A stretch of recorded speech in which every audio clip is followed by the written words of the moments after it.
Now, California has made serious budget cuts this year in trying to close a $28 billion deficit. This month, the state announced plans to close 70 state parks. That's projected to save $22 million, but it means closing more than a quarter of California's public recreation and historic areas. Now, the state is turning to the private sector for help, with corporate sponsors like Coca-Cola and Subaru donating millions. Joining us now from Sacramento is the director of California State Parks, Ruth Coleman. Ruth, thanks for coming on Srteet Smart.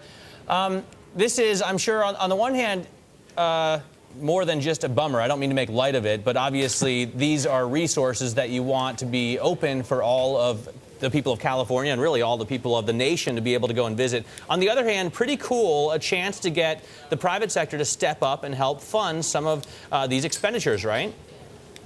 Absolutely. As tax dollars dwindle, we need to fill that hole with the philanthropic side. And so we have several corporations we've been working with as they seek to invest in the communities that serve their customers. And so we've been working with Coke and Subaru and others, and they've been engaging the public and gaining lots of dollars from both the public and from the corporations that are helping support our parks. And Ruth, we definitely want to talk a little bit more about that, but talk to us kind of how we got to this point. My understanding is in your time at the Parks Department, you have overseen the acquisition of about 115,000 acres. Now you have to close about 1/4 of all those state parks. Do you think that the park system expanded too quickly, or is this just a result of the fiscal situation of California at this point? It's really a result of this fiscal situation we're in right now. Our system's been around since 1864, and so we always take the really long view. So a lot of those acres that we've preserved were being preserved for the biodiversity. They really represent the lungs of the state of California. They preserve water quality and a lot of other things, whether or not the public has access.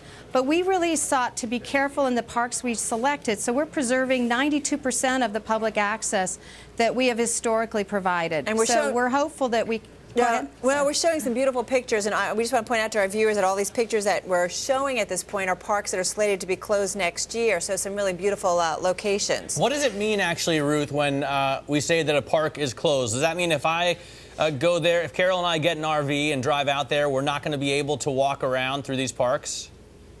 Oh, no, not so fast. We have a year to try to find partners, other folks who can help us run these parks. What we're announcing is that with the loss of tax revenues, our department can no longer run these 70 parks, but we're eagerly looking for partnerships, both from corporate America as well as the philanthropic community and the private sector, cities and counties, nonprofits, volunteers, to try to keep these parks open at least part of the week.